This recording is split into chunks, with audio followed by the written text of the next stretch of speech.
Hi guys, welcome back to my channel. Today I'm sharing with you 3 simple steps to create a basic fur technique which you can apply to every single coloured fur which you can create. So if you struggle with realistic looking fur, this one's going to be for you.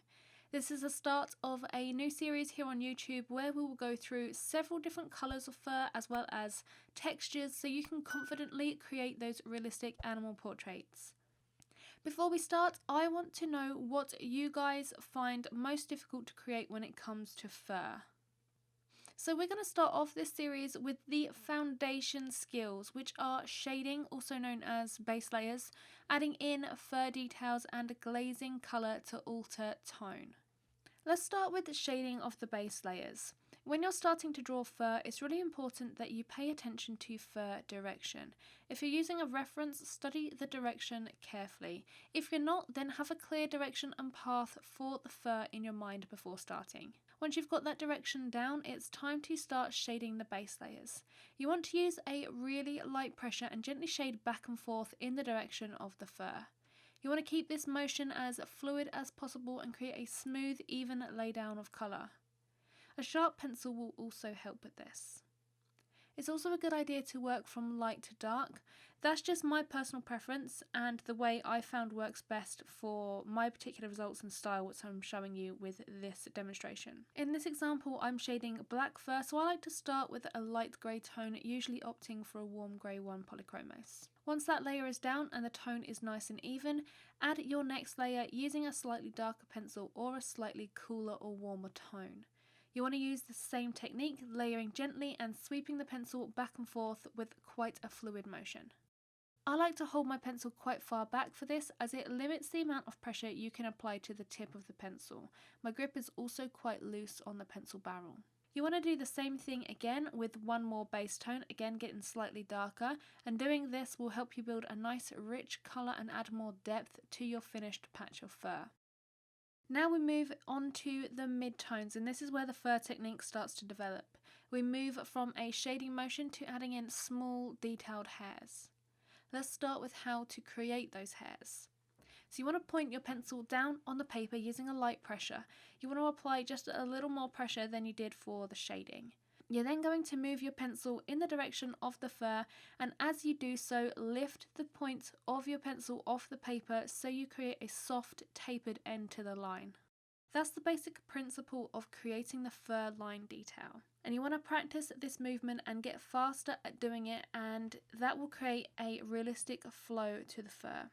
You want to avoid making sharp edged lines with no taper.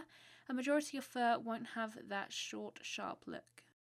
You'll find that the quicker you do this, the more bend your fur lines have, which is absolutely perfect as it will help build that really natural look. So now you've got the line method down, let's add this to our fur patch. You want to add these lines pretty much all over your fur patch. Your midtones will contain the most fur lines and will get less and less the darker in tone you go with your pencils.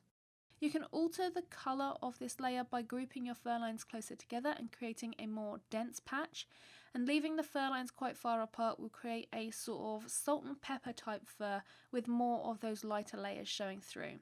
So you really want to analyse your fur and see what you need to do.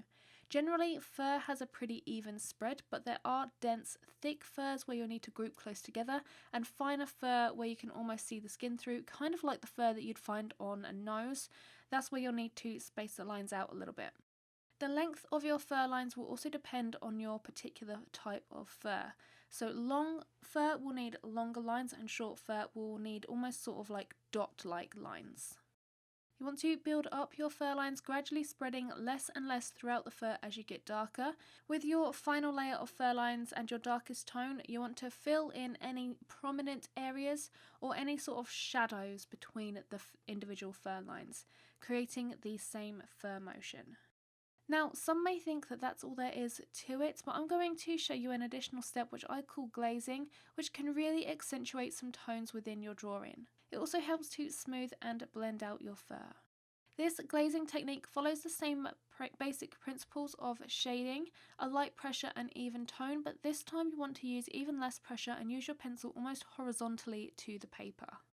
When glazing, I like to choose a contrasting colour to the tone of the fur that I'm drawing. For example, orange or brown fur would have a purple glaze, white fur kind of tends to be an assortment of colours depending on the tone of the patch, and black fur tends to be either purple or blue.